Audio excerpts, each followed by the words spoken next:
There is another episode 9 script, allegedly. So, I want to first and foremost give a shout out to several other content creators that have been covering this. Midnight's Edge, along with Robert Meyer Burnett, Doomcock, just to name a few. And this broke, I think a few days ago or a week ago, that this script for episode 9, which was titled Duel of the Fates, better script title than Rise of Skywalker in my opinion, leaked out there. And somehow Robert Meyer Burnett got a hold of it, and he did some really good videos on it, covering it from start to finish. And Midnight's Edge also took a compilation of all this, mixed it together into one supercut. I highly recommend you check it out if you want to know the full 411 and as much information as we know regarding this alleged leaked script when it came to episode 9, Duel of the Fates. So let's get into it, shall we? The basic information, my thoughts. So this alleged script was written by director Colin Trevorrow and his writing partner, Derek Connolly. Now, Colin Trevorrow was originally the helm of episode 9. He was supposed to direct it until some creative differences transpired. Now, according to this script, it was officially complete on December 16th, 2016. Now, at the time, The Last Jedi, which was written and directed by Rian Johnson, had already completed filming and was probably in production, post-production, and wouldn't be in theaters for another year, 2017. Unfortunately, 11 days later, on December 27th, 2016, Carrie Fisher passed away, which kind of caused some issues when it came to the future of the Star Wars sequel trilogy, specifically Episode 9. Last Jedi spoilers, of course. By the end of Episode 8, Leia is still alive. And unfortunately, how are you going to make that work in Episode 9 if the actress who portrayed Leia Organa is no longer with us, sadly? Well, I think a lot of the speculation out there is that Colin Trevorrow wanted to change the ending where Luke did not become a Force ghost and actually, got up off the rock. And even though he was weakened by his hollow projection show with Kylo Ren, he was able to raise up his X-Wing and fly off and join the fight. So basically taking over the Resistance, for his sister, becoming General Luke Skywalker once again, I suppose. But bear in mind that this script we're going to go over briefly, for more information, check out the Supercut video by Midnight's Edge, is, once again, 11 days prior to Carrie Fisher's passing. So the script was written with the full intention of Leia being a primary character in Episode 9, Duel of the Fates. Once again, allegedly, if this script actually happens to be real. Now, due to creative differences between Colin Trevorrow and Kathleen Kennedy, what else is new?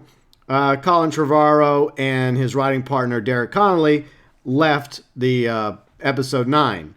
And J.J. Abrams was brought back in to take over for Episode 9, and he brought on board Chris Terrio, writer of Batman v Superman.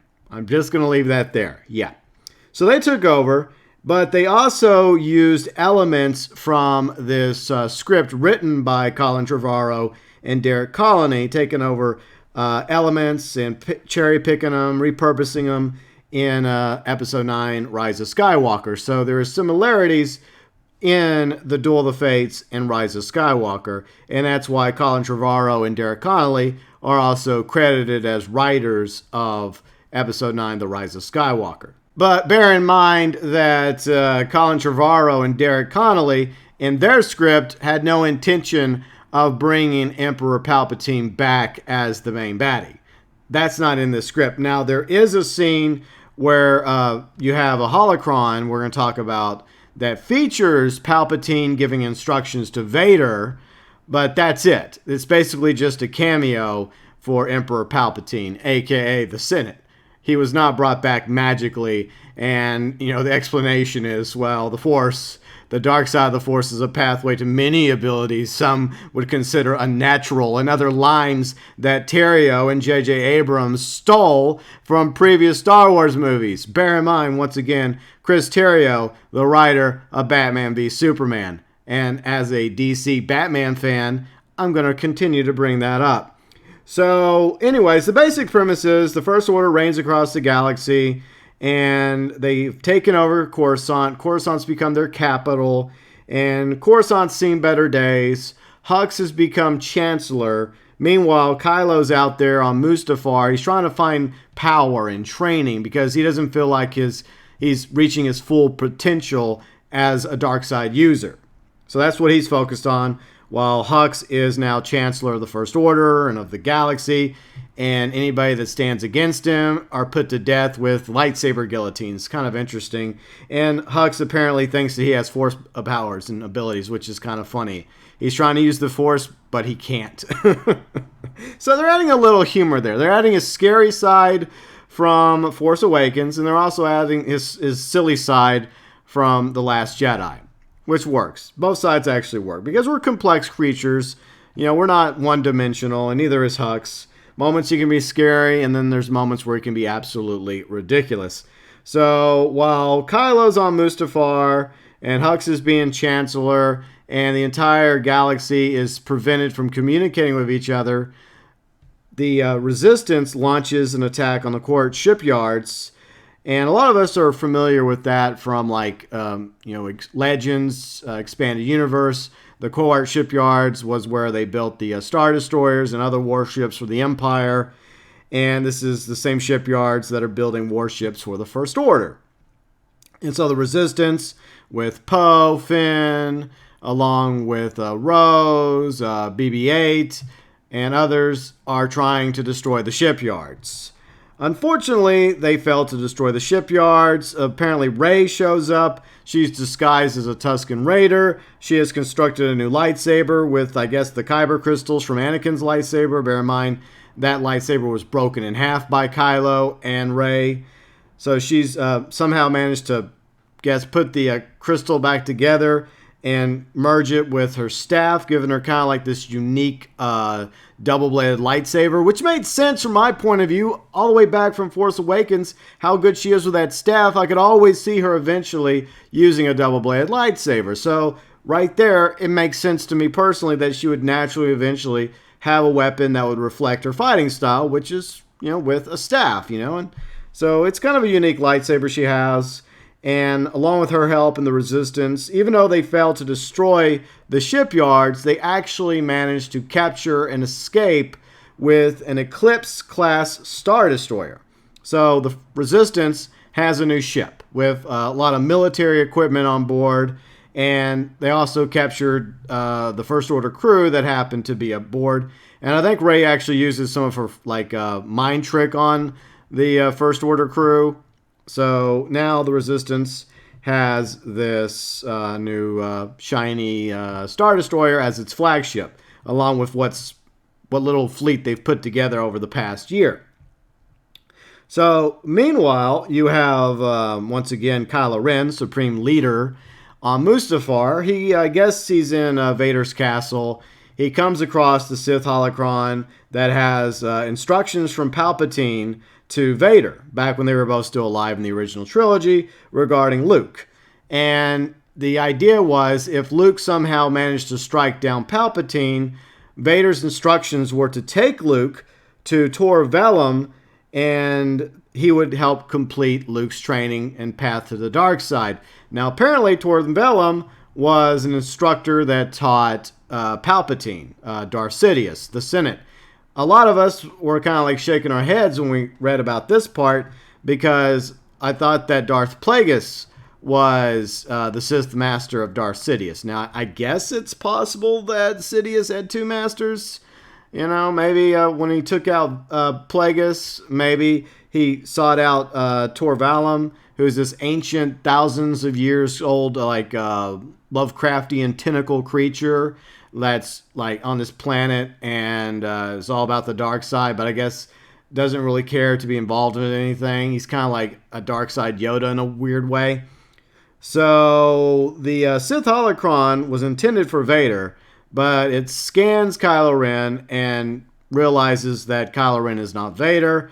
And I guess there's a self-defense mechanism. There's some red lightning. It scars up Kylo Ren really badly. And Kylo returns to Coruscant. He gets into a little spat with Chancellor Hux. Kylo talks about how he doesn't care about titles anymore, how he's after power, more power than the ability to destroy planets, and basically tells Hux before he heads off again to find Tor Valum to destroy the Resistance and capture Rey. So that's Kylo's instructions to Hux, who's now Chancellor and who thinks he has Force powers, but she doesn't. And apparently there's like a little thing back and forth between Poe and Rey. Poe kind of has a thing for Rey. Whether or not it's mutual remains to be seen. But there's a scene where Poe wants to go with Rey, and Rey is like using the Force on him, like, you will go back to the base. You will go back to the base. And Poe's resisting her, like, hey, I don't want to go back to the base. I want to go with you. And then finally she like touches his face and kisses him. And then she's like, you will go back to the base. And then Poe's like, I will go back to the base, which apparently is a funny scene because it leaves the audience to wonder, like, did that actually work, or is it simply because she showed him a little quote-unquote affection? So before that, Rey's looking through the sacred Jedi texts, and she happens to come across, no, not another Wayfinder. Yeah, the Sith holocron was repurposed for the Wayfinders in Rise of Skywalker. There's only one Sith holocron. It got blown up and lightning and stuff and damaged Kylo. And now apparently Kylo also uses the Mandalorian armor. He gets the Mandalorian armor melted down and puts like armor plating over his face. Looks all wicked looking apparently. We don't know what he actually looks like. It's just in the script, but you can just leave that to your imagination. But so Rey looks through the sacred Jedi text as she's rescued off of Ahch-To. And she finds that underneath the old Jedi temple on Coruscant, which actually became the Emperor's palace, post Episode 3. At least I think that's still the case. But anyways, the old Jedi temple underneath Coruscant happens to have a Force beacon, which is Old Republic tech. And apparently there's some question about whether or not the Force beacon still actually works. And I believe it's Poe that points out the fact that this is Old Republic tech and it's way better built to last, than the technology we have today. So it's just like they don't make it like they used to. So apparently the hope is to send a team to Coruscant led by Poe. Led by Finn, Rey, R2-D2, as well as Chewbacca, I think. A strike team to Coruscant in order to sneak into the Jedi Temple and find the Force Beacon and activate it with a message from General Leia Organa. And it'll be like the lighting of the torches of Gondor in Return of the King. It spreads to like 50 different planets scattered across the galaxy. And it's to inform the people being oppressed by the First Order that there is still a resistance, that everyone needs to rise up together and defeat the First Order. So, Rose, along with Finn, R2-D2, C-3PO, they successfully carry out their mission. The First Order finds out, and most of the transmission goes out, not all of it, but just enough to, spread throughout the galaxy. And I think Rose is captured. She's tortured a little bit by Hux, who tries to use Force powers on her. Obviously, doesn't work because he doesn't have Force powers.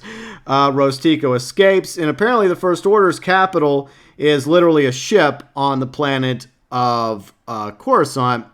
And before she escapes the ship and rejoins Finn and the rest of the Resistance ground forces on Coruscant, she manages to sabotage his ship.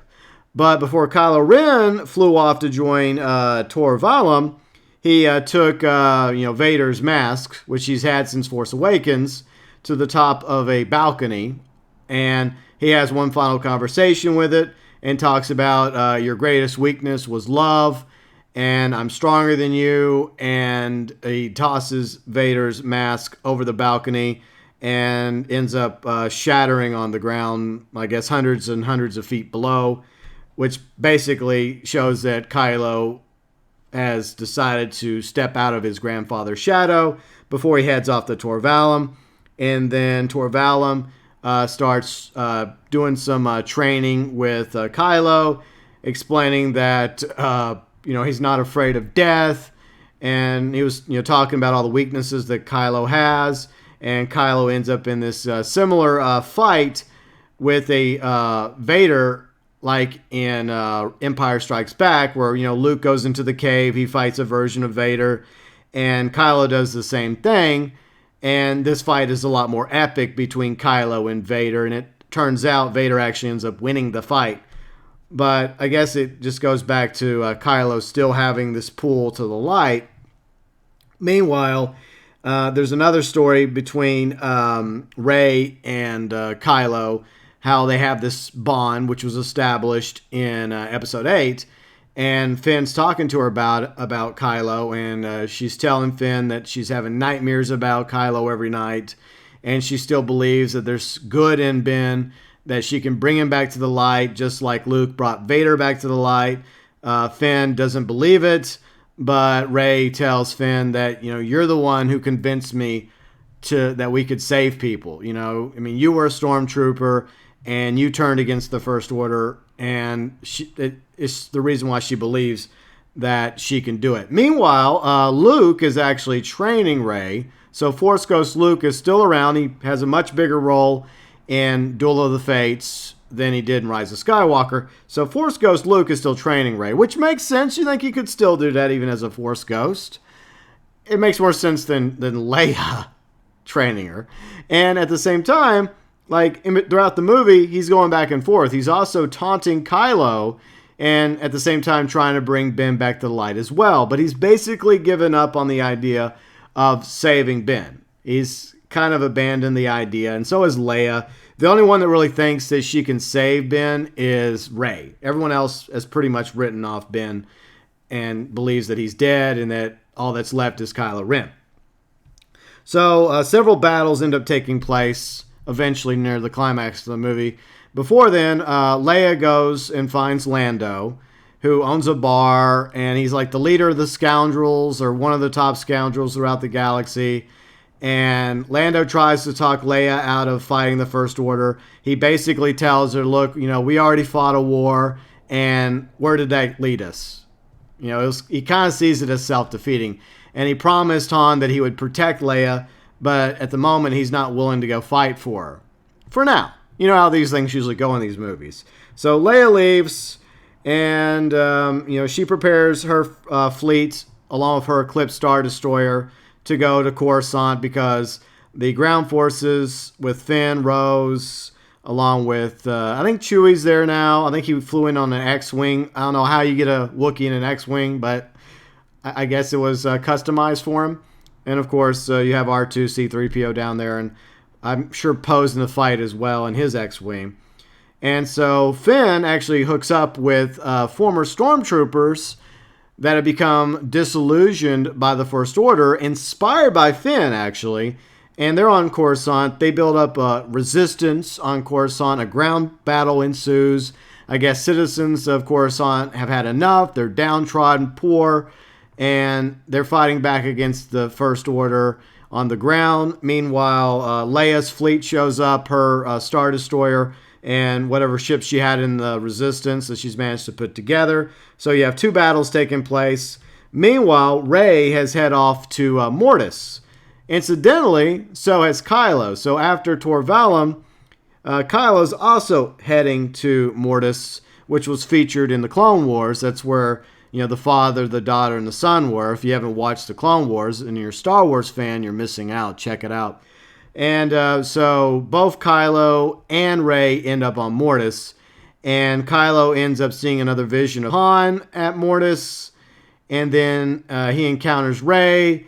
And Rey's trying to bring him back to the light. He's saying, stay out of my way. She refuses to get out of his way. And so she's like, hey, if you want me to get out of your way, you're going to have to kill me. And then he's like, I know. using the famous Han Solo line of "I know." And so a huge fight breaks out between Kylo and Rey. But this time, Rey actually loses. She gets blinded. She's hurt. And Kylo's actually about to kill her. And then Luke steps in. Force Ghost Luke steps in and stops him. And so what you have is you have several battles taking place, just like in typical Star Wars movies at the climax. You have the ground battle on Coruscant. You have the battle above Coruscant with Leia and her resistance fighters, obviously outnumbered by the First Order fleet, until Lando shows up, telling her, hey, I thought you could use some more scoundrels. And then Lando shows up with like 1,000 ships of scoundrels and pirates who I guess are sick and tired of the First Order. And so it's I guess that's another thing that they took from this Duel of the Fates script and used that in the final battle of Rise of Skywalker. And so more ships join the Resistance fight over Coruscant against the First Order. And you have Luke like standing against Kylo, Force Ghost Yoda, Force Ghost Obi-Wan's there as well. They're all inspiring Rey to get up. And like the entire galaxy's like, I guess like Finn feels her, Poe feels her, Leia feels her, and they inspire Rey to get up and get back into the fight. Even though she's blind now, she takes like a piece of her clothing, she ties it over her eyes, and she basically uses the Force to fight Ben. And even though she's blindfolded, she shows how powerful in the Force she is, and she's literally beating Ben. And she actually destroys his lightsaber with her lightsaber, and it ends up like taking off some of his fingers. I guess that's something else that they took from the script, and they just said, hey, instead of, Kylo not having some fingers, let's just take some fingers away from Palps. But so Kylo learned how to Force drain from Tor Valum. And so he starts Force draining Rey, and it starts restoring Kylo. He starts getting stronger. He can pull off the metal plates off of his skin. He heals. And everybody's trying to stop him. Like, she's still trying to reach out to him, even though she's dying. Luke is, Obi-Wan, Yoda. Finally, Leia steps in, even though she's, on the Eclipse Star Destroyer. But through the Force, she convinces her son to come back to the light. And then he finally breaks free of Kylo and reaches for Rey's hand. And then all that energy goes back into Rey, the light side and the dark side. I guess you have some balance of the Force. And Kylo's defeated. And Ben is dying. And before he dies, no, they don't kiss. But he does tell her that her last name was Solana. I think that's right. I could be wrong about that one. And I could be getting some of this wrong. It's off the top of my head. I wrote down some notes. But apparently it was Kylo Ren who killed her parents. And she ends up remembering that he was the one who killed her parents or something. I don't know how that works because I thought they were the same age. I could have swore that was the case. But he was ordered by Snoke to kill her parents. And by the way, the Knights of Ren are also in this movie. And they play a lot bigger role than they do in Rise of Skywalker. And they actually end up, first and foremost, encountering Rey before she goes to Mortis. And she ends up killing them all. I guess she uses the dark side to kill them all. And it kind of like terrifies her a little bit. And then there's a line about how like, I'm just a nobody. And then Poe says early on in the film, well, nobody's nobody. I guess the point is we're all somebody, even if you think you're a nobody. And in the fight, Kylo was telling Rey she was a nobody. And then, she brought up the same line again, like, nobody is nobody, implying that, look, you may think I'm a nobody, but I'm not a nobody. I'm a somebody. Damn it. I'm a somebody. But in the end, I guess there's redemption found. And before, like I said, Ben dies, he tells Rey that her last name is Solana. And then I guess he becomes a Force ghost. And obviously, the First Order is defeated over the skies of Coruscant and on the ground of Coruscant in the city. And Hux and what's left of the First Order tries to escape on the capital ship. But Rose sabotaged it before she escaped after being tortured. And so it hyper jumps into a planet, hopefully an abandoned planet like Tatooine. Oh, I forgot. It has a few Tusken Raiders on it. No big deal. And For the record, I don't know if it was Tatooine, but it was some planet, and they end up crashing into a planet, and Hux and the rest of the First Order aboard the capital ship was destroyed, ripperonis. And so Rey ascends up into, I guess, the realm between life and death, where the Force Ghosts hang out. And you have a Force Ghost Luke and Obi-Wan, Yoda, talking about how they were narrow-minded and how she has shown them that there has to be a balance between the Force because the light and the dark exists in all of us and we have to find a balance. And they offer her, peace and knowledge by remaining with them as a Force Ghost, or she can return to the land of the living. But, they obviously cite the bad stuff, death and all that stuff and turmoil. But because her love for her family, her family like Leia, Finn, Poe, Rose, the Resistance, and everyone else, she chooses to return to the land of the living. And, R2 gets badly damaged. And Chewie actually gets R2 off the battlefield and puts him on his back, similar to how he did with C-3PO in Empire Strikes Back. R2 ends up being repaired, and then Leia does something where she leans down like in New Hope and puts something into R2, and it causes R2 to project all these images that he's recorded, I guess from the prequels, the original trilogy in order, and it makes her emotional, and she's like, "Thank you, R2," and so that was kind of cool. And the scene apparently ends with Rey starting a new Jedi temple with, I guess, Finn and a few other younglings as well. So overall, that's kind of some of the information, not all of it. But if you want to know the full story as far as much as we know, feel free and check out that supercut video that Midnight's Etch did featuring Robert Burnett. He did a good job. They all did. And honestly, from what I do know about the script, because I've watched several videos on it, obviously, several live streams, including Toxic Femininity. They did a good job as well. I honestly think this is a better script. This would have actually made me go watch the movie in theaters, because I feel like that Colin Trevorrow and Derek Connolly did bring in some stuff from the original trilogy, even some things from the prequel trilogy, even some Old Republic stuff and Expanded Universe and Clone Wars. But I feel like this script was superior to Rise of Skywalker. And even though Colin Trevorrow and Derek Connolly left the project for creative differences with Kathleen Kennedy, why didn't they just use this script? I mean, I get that they couldn't have used Leia to the way they wanted to because sadly she passed away. And it feels like that JJ was under orders by Kathleen Kennedy to use whatever they had on the editing room floor to the best of their abilities, which actually ended up hurting Episode 9, Rise of Skywalker. I do think that there was time to change the ending of Last Jedi, and that's something I've believed for the longest time. They should have had it to where Luke survived, and in between Episode 8 and 9, Leia dies, fighting for the Resistance against the First Order, and maybe they could have rewrote this script to where Luke also gives his life before the end and becomes a Force Ghost in order to help the Resistance ultimately defeat the First Order.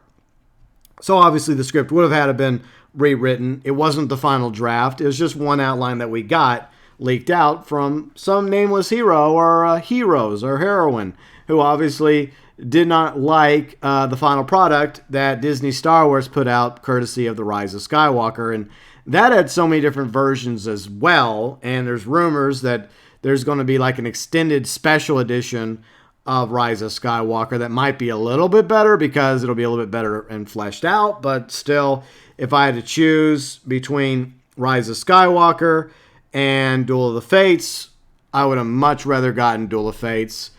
Would it have been one of the best Star Wars films? No, but it would have been a great way to wrap up the sequel trilogy. It would have made both Force Awakens and Last Jedi work better, and it would have been a good final episode in the Star Wars saga. Much better than Rise of Skywalker, in my humble opinion. So those are my thoughts regarding Duel of the Fates. Better title. better overall script. It's unfortunate that Carrie Fisher passed away, and Kathleen Kennedy was so against any change whatsoever to The Last Jedi in order to make Duel of Fates work and keep Colin Trevorrow as well as Derek Connolly on board. Because at the end of the day, I feel like J.J. Abrams did the best he could, but Chris Terrio did write Batman v Superman. I'm just saying. And he heavily stole from lines from, the movies, like the original trilogy and the prequels. Oh my God. Did you guys really have to bring back Palpatine? I mean, I like Ian McDiarmid. He was great as Palpatine in the original trilogy and in the prequels. But really, you drag poor Ian McDiarmid into this. Hopefully that paycheck was good. But at the end of the day, yeah. I know that it doesn't matter because Rise of Skywalker is the film. Duel of Fates is not the film. It's the film that a lot of us would have preferred, but for whatever rhyme or reason, and a lot of what I'm saying is just my thoughts, my speculation. I have nothing to back it up with, but Rise of Skywalker is it. I mean, fortunately, we have Season 2 of The Mandalorian. We have the final season of Clone Wars coming. Hopefully it'll be good. And maybe, just maybe, we have a new regime coming into Lucasfilm with Trevorrow and Filoni and Deborah Chow taking over, please. It's time for Kathleen Kennedy and Rian Johnson and even JJ to go, okay? The sequel trilogy could have been way better if there was a definitive vision from start to finish, like I mentioned in my Star Wars sequel trilogy is garbage video, but alas, there was not. And so many internal issues happened along the way. And at the end of the day, you have to hold Kathleen Kennedy accountable for that. She was in charge. She dropped the ball on numerous occasions, not just for these movies, but also for Solo and a few other projects as well. So, yeah, the blame does fall on Kathleen Kennedy, in my opinion. She's in charge. Doesn't matter if she's a woman or a man or whatever. You have to accept responsibility. And the reason why, in the end, the sequel trilogy will be remembered as garbage is because of her. I think JJ did the best he could. He had no intention of coming back for episode 9. It was supposed to be one director per episode, but there should have been a vision, which clearly there wasn't after watching The Last Jedi. Clearly. So hopefully they'll learn their lessons. Hopefully the new team that comes in, please be Trevorrow or Filoni or Deborah Chow. One of them, much better than what we currently have. And going forward, maybe we'll see a renewal in Star Wars. And it can still be saved. I loved Jedi Fallen Order. Great game. Looking forward to the sequel eventually. Good job, Respawn. Looking forward to more Mandalorian and what other projects that they have in mind for Star Wars. I'm hopeful for. Unfortunately, the damage is done when it comes to the sequel trilogy. The best we can do is just ignore it and focus on the original trilogy, the prequels, the Clone Wars, as well as the Mandalorian, Jedi Fallen Order, and a few other bits and pieces of Star Wars content. For those of you that also love the expanded universe and Legends, well, we still have that as well. So what is your honest opinion? Do you think that this script is better or worse than Rise of Skywalker? Would you have rather seen Duel of the Fates or The Rise of Skywalker for Star Wars Episode 9? Your thoughts, your views, and opinions, welcome below in the comments section.